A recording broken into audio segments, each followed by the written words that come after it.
This episode of Market Talk is brought to you by Growmark FS.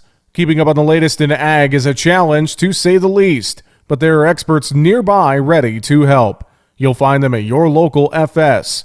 You can trust them to bring you customized agronomic grain and energy solutions born of the latest thinking. That's because FS specialists receive continuous training that keeps them current on the latest trends, practices, and technologies. So you'll get local expertise that's both exceptional and up to date. Visit fssystem.com to learn how FS is bringing you what's next. And joining us now to discuss Tuesday's market trade action, we welcome in Brian Splitt with agmarket.net. Brian, good to catch up with you again, sir. How are you? Good, Jesse. Yeah, we got a lot going on today. We do have a lot going on in the trade, and overall, obviously plenty of green on the screen in the grains and oil seeds. I think we could point to multiple things: lower crop ratings, the results from the Midwest Crop Tour so far. There's just a lot swirling around, but really just felt like a lot of positive money flow into the grains on Tuesday, and maybe some of those algo computers exacerbated it a little bit and pushed it further to the upside. Is that kind of sum it up in a nutshell a little bit on Tuesday, Brian? Yeah, I mean, I think you could look at the crop ratings. We're going into the time of year where they should decline anyway, and we've seen some of these, 1 or 2 point decreases, and they definitely have not given us a 30-cent higher trade in corn. So I tend to think that it's a little bit more what the crop tour is seeing, especially in South Dakota. And we've got a risk-on appetite day today. The energy markets are strong, dollar backing off. And I think that just, as you said, helped exacerbate some of the buying. Took out some downtrends, some shorter-term downtrends in corn, got back through that 200-day and the 50-day moving average. But what did we do and where did we stop? September corn is still the front month contract. That had a high during the month of July at 667. We had a high today at 666 3/4. So as of right now, we do have a potential double top. If we could get through that in the September contract, I think you'll see some more explosive technical buying. But as of right now, part of what I was looking at today was exiting longs and then looking at selling calls or some kind of short positions here on corn. Much the same. Soybeans had a big spike high June 30th on the quarterly stock and acreage report. Another spike high July 29th, and that was going into a weekend. And the downtrend from those two highs is right where the market stopped today. So both corn and beans did hit some solid technical resistance and stopped where they should have. Well, and I'm glad you brought up that technical resistance, because I was going to ask you about corn especially. I've heard from some folks and talking and just wondering, how much upside potential does corn have? And I knew we broke through the 50-day, but you mentioned that possible double top and kind of stopping right at some of that resistance. Brian, what's it going to take to maybe move through some of that resistance? Is it going to be more continued dismal yields here this week from the crop tour, or something else? I mean, you look at that chart technically, does it really give you an indication that there's more bullish upside here in corn? Yeah, I mean, it's hard because I don't know that it's just going to scream through all the levels all at one time. But I think when you think about this from the producer aspect and somebody that is long in the field, and if you need to find levels where there's a reasonable risk reward or there's an actionable level, this area on corn is actionable. This is an area where you should be looking at puts or selling futures or whatever your mode of protection is. And you don't have to risk a lot to say, all right, I'm wrong, get out, and then let's see if we can hit that next actionable level. So, you look at D's corn. I mean, we had the contract high made in May, then we broke over $2 to those late July lows. The halfway point is at 664. We had a 662 high. That's close enough for hand grades and horseshoes. So, did we just retrace half of that, and are we going to stall out here? So I think this is an area where producers should be looking again at getting some protection on. Well, as well, we think about the general feelings about the crop. It's kind of been the last month or so, maybe more than that. The East is doing well, the West is not doing so well on corn. You start to maybe think about some of those corn spreads between the Eastern Corn Belt, Western Corn Belt. If you look a little more on the cash side, and what do you think about that thought? Because we've even seen some declining crop yields and some issues in the Eastern Corn Belt now. So I wonder, is it still going to come down to a regional case by case kind of split here this year in corn? Do you think East versus West still? Yes, I do still think that the East is going to outperform the West. The East was dry early. Then they had a bout of some really good systems that came through, really improved the crop tremendously. It seems like most of the crop at this point is going into that time of the season anyway, where it's just going to deteriorate the way it looks. The conditions are going to go backwards as we start going closer to harvest. But I think, and maybe to answer your previous question, we're probably going to have to see some of the yields that we're looking at in Iowa and in Illinois. Those are going to have to disappoint, I think, in order to get this next shot through these levels. Now, back to the cash market, I think you're going to see very strong basis continue in the West, especially if that's where we're going to have the hole as far as production goes. And the market's going to do its job of trying to pull grain from where it is to where it needs to be. And that's going to be, the basis, the cash market's job and using the basis to do that. You understood what I was throwing out there. I probably could have worded that a little bit better, but you picked it up, Brian. Let's talk a little more on the soybean side as well. Looking at a flash sale to China on Tuesday morning, I'd have to think that maybe gave a little added support to the soy complex. But just discussing a little bit more on soybeans, meal was strong on Tuesday again. Oil not too bad. Maybe some spillover from crude oil. Just what's your thoughts in beans? Anything else you're seeing on charts there that you want to keep an eye on right now? Yeah, like I said, we had the June 30th stocks report high, and then we had the July 29th high. So we are kind of getting in that time of the month where we've been making some cycle highs late in the month. We hit the downtrend from those two peaks. So, if we start to falter here, support is all the way back down at $14. That's where the uptrend is going to come in early next week. That's where the 200-day moving average is. That's where we were yesterday. So this market has tacked on quite a bit in a pretty short period of time. And that's been kind of the story of the market this year. Shoot first, ask questions later. Seems to overdo it quite a bit to the upside and the downside. So I wouldn't be surprised to have beans, if we can't get through this general area here, to see us right back into the low 14s again. We're going to get some rain in some areas here. And I think if that rain comes to fruition and we can finish up the bean crop a little bit on a positive note, that might send the market back down. But all in all here, if we can get through, I think the next target would be 1489 on Nove beans. If you get through that, then you're looking at 1507 3/4. And if you get through that, you're looking at, I think, 1536.5 fills its gap. So it's just a matter of, all right, if we can get through this level, then can we get to the next level? But again, if we can't get through today's highs, I think you're going to see this market start to set back again. And you never know when you're going to wake up to a day where all of a sudden the macroeconomics are bad and everybody wants out of everything again. Those days kind of pop up out of nowhere. So I think you got to, again, use days like today. We bought some puts and beans today.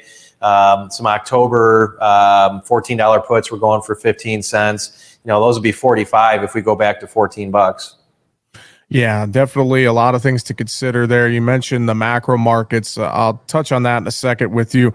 Wheat felt like it was maybe just a bit of a follower on Tuesday to quarter beans. Wheat's kind of been doing wheat things here as of late. I know the spring wheat crop looks good. We got some rain in the southern plains to maybe help for planting here coming up for the crop down there. Any thoughts with wheat? Was that mostly a follower on Tuesday, Brian? It seems like it was, just because it was the one that was able to come off the highs the most late in the day, 20 plus cents off the highs in winter wheat. And I do think that when you look at wheat, we've got reasons to continue to find support at the, let's say, the $8 level in Kansas City wheat. There's been some talk, whether it's corn, soybeans, whatever it is, comparing to '08. I think the market that has the closest look to 2008 is hard red wheat. That's your Kansas City variety. The high that we made this year was within about a nickel of the highs in 2008. The month that we made those highs, we came off the highs by about $2. And in '08 and this year's settlement price for that month, it was within about a nickel of each other. And the market's been doing that. So I think you're going to have good support at $8 in KC wheat. I do think you're going to see sometime in the month of September, you'll see wheat back up to $9.50 in the hard red variety. And I think you're going to see a tremendous amount of volatility in wheat over the next few months. Brian, looking on the macro side as well, we saw housing numbers out Tuesday that didn't look very good. And I know that we continue to watch everything going on with not only the U.S. economy, but the world economies, China, Europe, etc. You look at some of these different reports we've got now in the last couple of days. Housing, again, was top of mind. You look at all those macro pressures from the outside markets. What are you watching there that could be a weight on ag commodities as we move forward right now, Brian? Well, it's hard to tell what the straw that might break the camel's back could be. We're getting a lot of economic data right now that is concerning. And I think probably to me, the most concerning of all this economic data is what's going on in China. You talk about the housing numbers here, but just year over year, investment in housing in China is down nearly 28%. And so, China is a big economic engine. They are who we are depending on for demand for a lot of our products right now. And if China does see a significant slowdown, then I think that's going to be one of those things that puts pressure on the market. And, and when we get those macroeconomic days, generally over the last month and a half, it's been because of Chinese data, not our data. So you never know when you're going to get another round of that data and it's going to be disappointing and bring in some selling. So I'm most concerned about the Chinese data. Some of the other stuff I'm watching here, I'm looking at the euro. We had some lows in the euro right at par. We took that out yesterday. So now we're getting towards the end of the quarter. We've got another month left in the quarter. And if we can't get this euro to get back above 1 or par with the dollar, you wonder if that's not going to bring in some additional some selling in the euro as we finish up the quarter. And what is that going to mean for the dollar, right? If that happens to the euro, the dollar is going to go up and potentially make new highs. So that's also something that we got to be mindful of. And that dollar too, that was a bit of a head scratcher to me Monday and even a little bit Tuesday, back up to elevated levels yet, here we are moving higher in the grains. And typically, Brian, I think, we always consider a higher dollar means pressure on the ag commodities. So that's been a bit of a head scratcher here this week so far as well. It hasn't just been this week, Jesse. We've had a strong dollar for quite some time, and grains have performed very well in the face of that strong dollar. So that relationship, certain relationships in markets, they can hold true. Sometimes, they come and go. And right now, the relationship of having a strong dollar and weak commodities just has not really come to fruition. Now, maybe at some point that kicks back in, but it just hasn't been the case recently. One other thing I wanted to ask you about as well, we don't talk a whole lot about cotton, Brian, but this market has remained volatile. We see, poor conditions for the U.S. crop. I think about China as well and the weather concerns they have over there in their cotton crop. What are you seeing in cotton right now? Anything, like I said, it's feeling like it's remained really volatile lately. Anything stand out to you, though, in that market right now?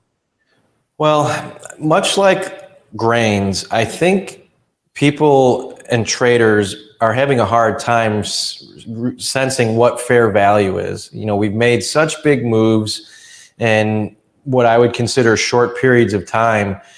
So where should the market really be? Cotton right now, it's got a gap below it, I think in that 108-ish area. We're pretty close to that. So, we bit off quite a bit after that last USDA report. We're going to see some incredible abandonment in cotton. The conditions are horrible, so we know the crop is not good. But we also rallied, back from the 80s back up to 119 or so. So we did price in quite a bit of destruction to the crop. I tend to think that overall this cotton market's probably going to settle out somewhere in the middle, right around $1 per hundredweight. And we might see a little bit more downside here yet in cotton, but again, that's another market where you're just going to have tremendous volatility, and you're going to continue to see extreme moves.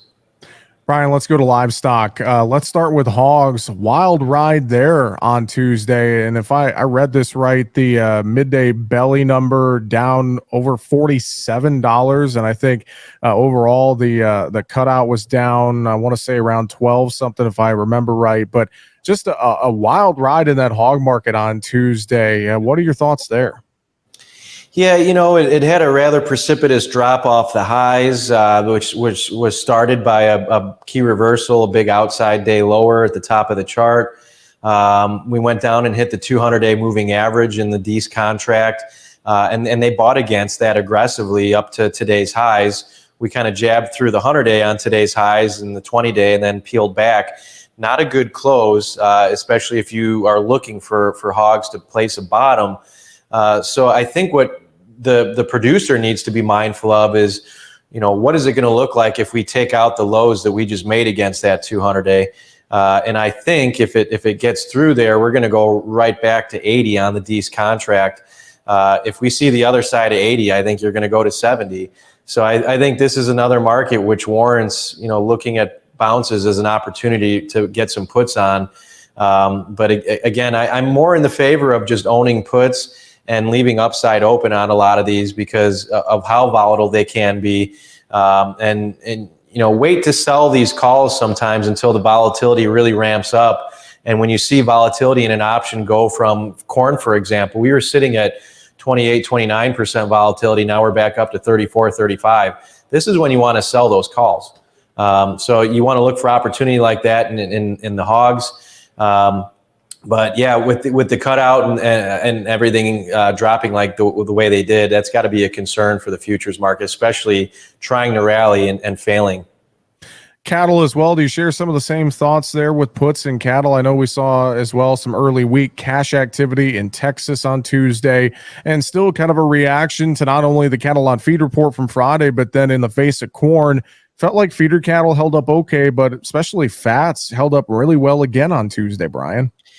Yeah, in the face of what corn was doing, feeders looked pretty good. They were lower, but not down as much as you'd think they could have been, with the futures in corn up 30. And then for live cattle to be positive for a lot of the day, that looked pretty good. Now, one of the things that has me a little concerned about cattle, and this actually goes back to hogs, if you just overlay a Dees hog chart over a Dees cattle chart, they're making the same moves, not exact day to day, but the big picture moves, the highs, the lows, the rally, they're moving in tandem. And we just saw the hogs break off the highs aggressively. And I think the cattle market, if it's going to maintain this relationship, we could see at 151 back down into the low 140s, low to mid 140s, maybe 144 in December, I think would be a pretty reasonable target. So again, same thing. And again, because of what's going on in the outside markets and the general concern about the economy, I think it just behooves producers to keep puts under their production in general because of all of the outside market concerns. Real quick as well, one other final thought I had for you. We didn't touch a lot on energies, crude oil, I know rallying, but nat gas hitting the $10 mark early Tuesday, then kind of peeling back. But we're entering fall harvest time here, and maybe some producers, pulling corn off the field early and having to dry it down. So I know folks are watching nat gas pretty closely, and et cetera, with propane heading into fall harvest. Any thoughts on the energies, Brian? Well, there's different things to think about in the energies. When you look at the natural gas price going up, that is going to make it more expensive for the producer for their fall drying needs. But also that makes it more expensive for an ethanol plant to run. So when you see the price of natural gas go up, that cuts into their margins. Now the price of corn's going up. So we're going to need to see the end product increase in value, or we're going to start to see margins get squeezed because of both corn values going higher and natural gas values going higher. As far as the price of natural gas itself, I mean, we're still substantially cheaper than some of our counterparts around the globe. When you look at highs that we've made previously, we took out a high made a couple months ago, and there's not a lot of resistance now up until about 13. So I wouldn't be surprised now that we're going close to, as we get prepared for winter. We saw a squeeze on the January natural gas contract as it went into expiration. You wonder if that's not going to happen again on one of these contracts, whether it's September or October, especially if we start to see things push through that $10 level. And like I said, there's not a lot there between 10 and 13. So you could see a pretty sharp run in a short period of time. And it may only happen on the front month contract like it did on the January. Brian, great stuff as always. I'll let you go, but I know if producers need some advice, they can reach out to you and the team there at agmarket.net very easily, can't they? Yeah, our general line is 844-4AG-MARKET, so 844-424-6758. My direct line is 815-665-0463. And look at our website, www.agmarket.net. Brian, always appreciate it, sir. Thanks so much, and we'll talk to you again real soon. Have a great rest of your week. You too, Jesse. Thank you. Brian Splitt with agmarket.net. That's going to do it for today's show. Find us online, markettalkag.com. I'm Jesse Allen. Have a great afternoon.